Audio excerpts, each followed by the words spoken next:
राजधानी रांची के मुख्यमंत्री आवास में महागठबंधन विधायक दल की बैठक समाप्त हो गई है। बैठक के बाद जितने भी मंत्री थे, जितने भी विधायक थे, सब एक ही स्वर में ये कह रहे हैं कि मुख्यमंत्री हेमंत सोरेन जो है वो मुख्यमंत्री रहेंगे, ना ही वो इस्तीफा देने जा रहे हैं और ना ही झारखंड की सियासत में कोई बदलाव देखने को मिलेगा। ऐसे में कह सकते हैं कि जिस तरीके से जो हलचल मच रही थी सुबह से, जिस तरीके से ईडी की छापेमारी चल रही थी, जिसके बाद आज कांग्रेस की विधायक दल की बैठक हुई और 4:30 बजे के आसपास जो है महागठबंधन के विधायक दल की बैठक जो है वो शुरू हुई। और ऐसे में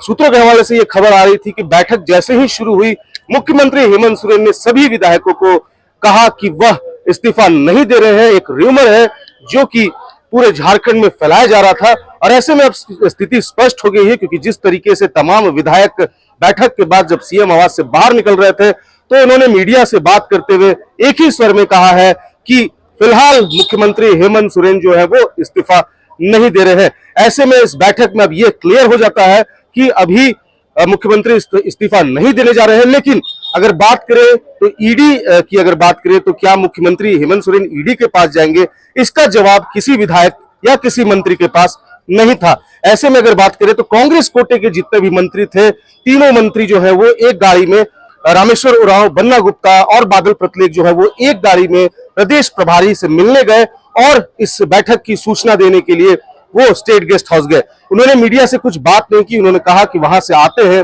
तब वो मीडिया से रूबरू होंगे। लेकिन कह सकते हैं कि अब इस गठबंधन की बैठक में यह क्लियर हो गया है कि मुख्यमंत्री हेमंत सोरेन फिलहाल इस्तीफा नहीं देने जा रहे हैं। हालांकि ये अलग बात है कि अगर ईडी के द्वारा कुछ कार्रवाई की जाती है तो मुख्यमंत्री हेमंत सोरेन इस्तीफा दे सकते हैं। लेकिन अब सूत्रों के हवाले से ये खबर आ रही है कि फिलहाल मुख्यमंत्री हेमंत सोरेन इस्तीफा नहीं देने जा रहे हैं। वहीं अगर बात करें आज दिन भर की गतिविधि की तो उनके प्रेस सलाहकार अभिषेक पिंटू के घर में लगातार जो है ईडी का छापेमारी चल रही थी और ऐसे में अब तक छापेमारी जो है वो जारी है। अब कह सकते हैं कि अब ईडी द्वारा क्या कुछ कार्रवाई होती है, क्या ईडी कोर्ट का रुख करती है जिसके बाद कोर्ट द्वारा कोई निर्देश आता है, या मुख्यमंत्री हेमंत सोरेन जो है वो ईडी को चैलेंज करते हैं, ईडी के पास वो जाते हैं या फिर ईडी को अपने पास बुलाते हैं, तमाम चीजें देखने वाली बात है। लेकिन एक चीज स्पष्ट हो गया है कि इस महागठबंधन की बैठक में सीएम हेमंत सोरेन ने यह साफ कह दिया है कि फिलहाल हेमंत सोरेन इस्तीफा नहीं दे रहे हैं। अपने सहयोगी नवल के साथ अंकुर सिन्हा, समाचार प्लस रांची।